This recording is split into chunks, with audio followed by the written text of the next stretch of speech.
رمضان کا بابرکت مہینہ اپنے اختتام کو پہنچ چکا ہے۔ یہ وہ عظیم مہینہ ہے جو رب کی طرف سے رحمتوں اور برکتوں کا مہینہ تھا، اور یہ وہ سیزن ہے جو نیکیوں کا سیزن تھا۔ ایسا سیزن بار بار نہیں آتا۔ خوش نصیب ہیں وہ لوگ جن کو اللہ تبارک و تعالی نے رمضان کے مقدس مہینے میں عبادت کرنے کی توفیق بخشی، اور بد نصیب ہیں وہ لوگ جن کی زندگی میں رمضان کا مہینہ آیا لیکن اس سے فائدہ نہیں اٹھا سکے۔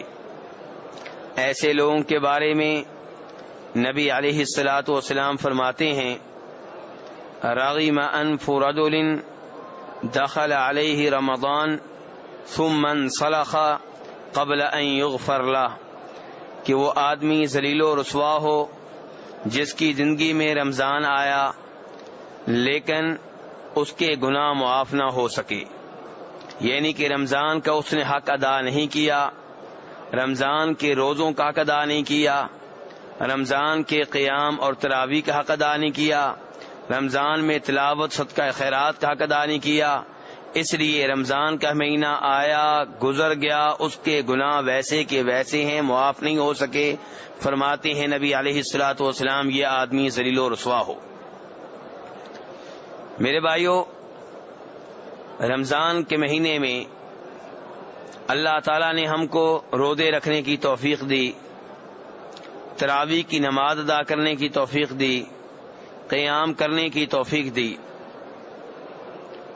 اب اگر یہ قبول ہو جائے تو بہت بڑی بات ہے، لیکن مسئلہ یہ ہے کہ یہ گارنٹی ہمیں کہاں سے ملے گی کہ ہماری یہ عبادات قبول ہو گئی ہیں؟ عبادات ہم نے کر لیں، اس کے اوپر ہمیں اترانا نہیں چاہیے، اس کے اوپر فخر نہیں کرنا چاہیے، اس کی وجہ سے دل میں یہ احساس نہیں ہونا چاہیے کہ میں نے بہت بڑا مار کا سر انجام دیا ہے، بلکہ اس کی بجائے انسان کو چاہیے کہ رب العالمین کی منت سماجت کرے کہ اے اللہ، میں نے ٹوٹے پھوٹے روزے رکھے، میں نے حسب استطاعت تراویح کی نماز ادا کی، یا اللہ میں نے تلاوت کرنے کی ہر ممکن کوشش کی، یا اللہ حسب توفیق صدقہ خیرات بھی کرتا رہا، یا اللہ اس ساری عبادات میں کئی طرح کی کوتاہیاں تھیں، کئی طرح کی لغزشیں تھیں، یا اللہ یہ جیسی بھی تھی تو مہربانی کر کے قبول کر لے۔ میرے بھائیو، ابراہیم علیہ الصلاۃ والسلام ابو الانبیاء، نبیوں کے باپ، اور ان کے صاحبزادے جناب اسماعیل علیہ الصلاۃ والسلام، باپ بیٹا دونوں اللہ کا عظیم گھر بیت اللہ تعمیر کر رہے ہیں۔ کام کرنے والے کتنے عظیم، دونوں نبی، اور جو کام کر رہے ہیں کتنا عظیم کہ دنیا میں جتنی بھی مسجدیں ہیں ان میں سے جو سب سے بہتر مسجد ہے مسجد حرام، وہ تعمیر کر رہے ہیں، اور دعا کیا کر رہے ہیں؟ ربنا تقبل منا انک انت السمیع العلیم، یا اللہ یہ نیکی قبول کر لے۔ پتہ یہ چلا کہ اگرچہ آپ اللہ کا گھر تعمیر کر رہے ہیں، اگر اللہ قبول نہ کرے تو آپ کیا کر لیں گے؟ اگر رب العالمین آپ کی نیکی آپ کے منہ پہ دے مارے تو پھر اتنا تھکنے کا کیا فائدہ ہوگا؟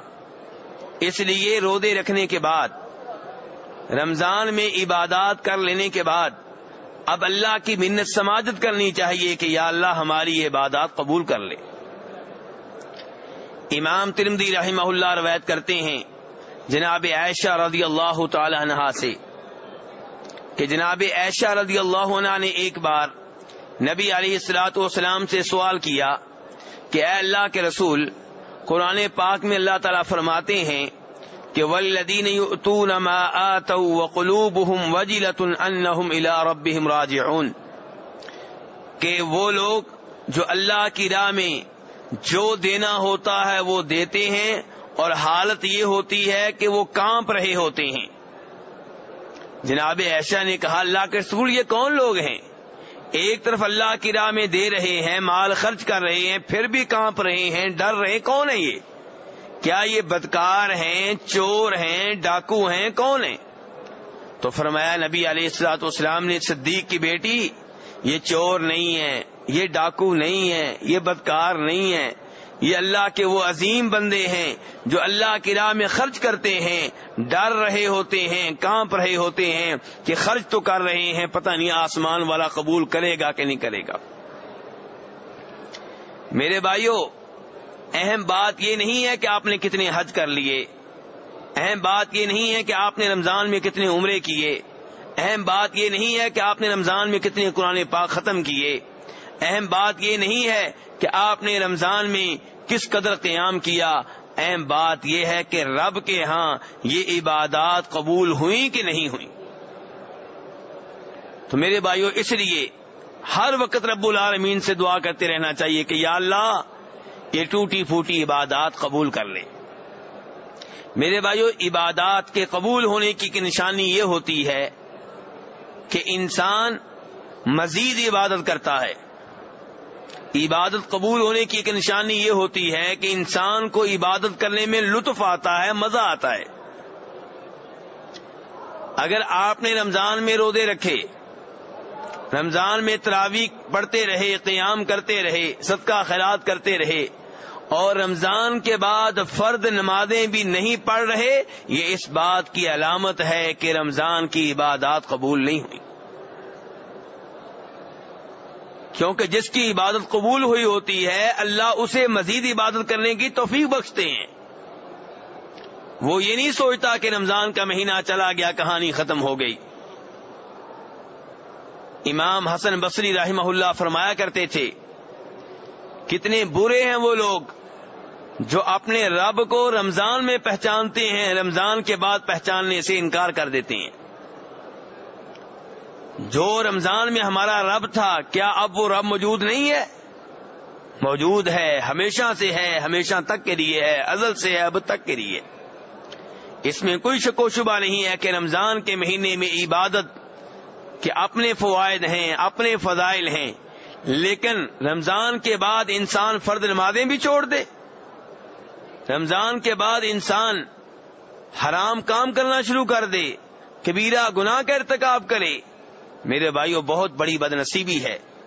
بڑی مشکل سے رمضان میں عبادات کی اور عید کے دن سے انسان ان عبادات کو ضائع کرنا شروع کر دے، گندی فلمیں دیکھے، غیر عورتوں کو دیکھے، میوزک سنے، گانے سنے، جوا کھیلے، بدکاری کرے، غیر عورتوں کے پاس بیٹھے، غیبت کرے، جھوٹی گواہیاں دے، سود لے، سود دے، رشوت لے، رشوت دے۔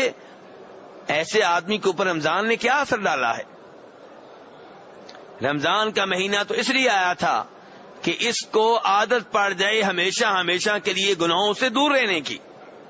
اللہ تعالیٰ فرماتے ہیں قرآن پاک میں، یا ایھا الذین آمنوا کتب علیکم الصیام کما کتب علی الذین من قبلکم لعلکم تتقون۔ اے ایمان والو، تم پہ روزے فرض کیے گئے ہیں جیسا کہ تم سے پہلے لوگوں کے اوپر فرض کیے گئے تھے۔ کیوں؟ لعلکم تتقون، تاکہ تم متقی بن جاؤ، پرہیزگار بن جاؤ، تمہیں گناہوں سے دور رہنے کی عادت پڑ جائے۔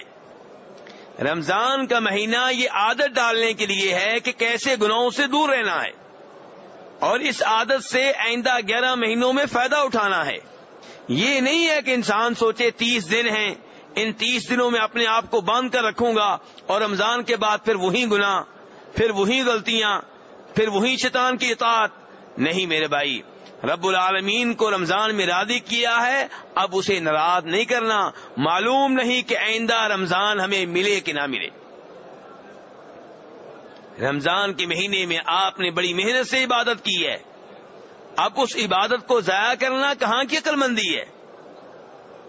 آپ نے اتنی مشکل سے روزے رکھے، فجر سے لے کے مغرب تک آپ بھوکے پیاسے رہتے رہے، اپنی بیگم سے بھی تعلقات قائم نہیں کیے، اتنی محنت کی آپ نے، رات کی نیند قربان کی، رات کو قیام کرتے رہے، تلاوت کرتے رہے، آپ کے پاس مال تھا، بڑا قیمتی مال تھا، دل آپ کا چاہتا تھا کہ اس سے بچوں کے لیے پلاٹ خرید لوں، کوئی ایک اور کاروبار شروع کر لوں، لیکن نہیں، آپ نے وہ اللہ کی راہ میں لگا دیا۔ اب اسے ضائع کرنا میرے بھائیو یہ بہت بڑی بیوقوفی ہے۔